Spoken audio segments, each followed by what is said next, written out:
આજે દેશના લોખંડી મહાપુરુષ ભારત રત્ન શ્રી સરદાર વલ્લભભાઈ પટેલ સાહેબની આજે જન્મજયંતિ છે અને આ 150મી જન્મજયંતિ ભારત સરકાર, ગુજરાત સરકાર અને સમગ્ર દેશ ખૂબ ધામધૂમથી ઉજવી રહ્યો છે। આજે સવારના રન ફોર યુનિટીનો કાર્યક્રમ હતો। અત્યારે શહેર ભાજપ દ્વારા અને અલગ અલગ બધા જ લોકો દ્વારા સરદાર સાહેબની પ્રતિમાને ફુલાર કરવામાં આવ્યા છે। ત્યારે સરદાર સાહેબના ચરણોમાં વંદન કરું છું। સાથે સાથે સરદાર સાહેબ એટલે કે એવું વ્યક્તિત્વ, આ દેશને 562 રિયાસતો રજવાડાઓ એકત્ર કરી અને આ એક દેશનો જેમણે નકશો બનાવ્યો, આ દેશ બનાવ્યો એવા સરદાર સાહેબ।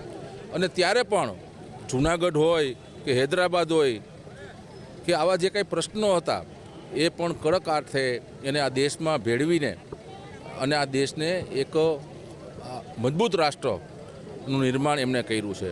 ત્યારે આજે આપણા માટે ખૂબ ખુશીનો દિવસ છે કે સરદાર સાહેબ એટલે એક એવું વ્યક્તિત્વ કે એને જે રીતે આપણે જેટલી વાત કરીએ એટલી ઓછી છે એમના માટે। અને આજે જ્યારે દેશના યશસ્વી પ્રધાનમંત્રી નરેન્દ્રભાઈ મોદી સાહેબ પણ નર્મદા કેવડિયા ખાતે એમની વિશ્વની સૌથી જે મોટી ઊંચી પ્રતિમા કહેવાય એવી સરદાર સાહેબની સ્ટેચ્યુ ઓફ યુનિટી, ત્યાં આજે પણ રાષ્ટ્રીય એકતા દિવસની ખૂબ ભવ્ય ધામધૂમથી ઉજવણી કરવામાં આવી રહી છે। અને પ્રધાનમંત્રી શ્રી દર વર્ષે રાષ્ટ્રીય એકતા દિવસના દિવસે તે સરદાર સાહેબને વંદન કરવા આવે છે।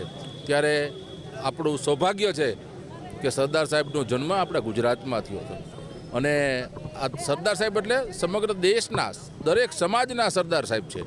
અને આ રાષ્ટ્ર તમે કલ્પના કરી શકો કે સરદાર સાહેબે જે આ 562 રજવાડાઓ એકત્રિત ન કર્યા હોત તો આ દેશમાં કેટલી સમસ્યાઓ હોત। આ દેશને જે કંઈ અત્યારે આપણે ભારત માતાનો જે નકશો જોઈ છે એનું ચિત્ર કેવું હોત એ પણ આપણે કલ્પના ન કરી શકીએ। એટલે સરદાર સાહેબને ખૂબ ખૂબ એમના ચરણોમાં વંદન અને બધાને સરદાર જયંતિની, સરદાર વલ્લભભાઈ પટેલ જયંતિની તમામ લોકોને ખૂબ ખૂબ શુભકામના પાઠવું છું। જે સરદાર સાહેબની જન્મ જયંતિ છે, હું સરદાર સાહેબના ચરણોમાં વંદન કરું છું।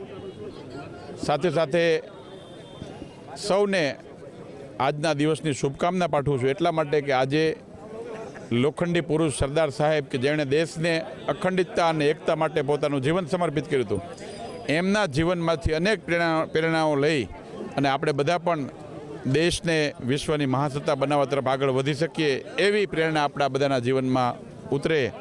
આ સરદાર સાહેબના જીવનમાંથી જીવન મંત્ર અખંડ ભારત, એક ભારત અને શ્રેષ્ઠ ભારતનો જે નારો છે એ આદરણીય નરેન્દ્રભાઈ મોદી સાહેબે દેશના ભવિષ્યના ભારતના નિર્માણ માટેનો જે આવનારા દિવસોમાં 2047ના વિકસિત ભારતની કલ્પના કેવી હોવી જોઈએ એ સરદાર સાહેબના જીવન ઉપરથી ફલિત થાય છે।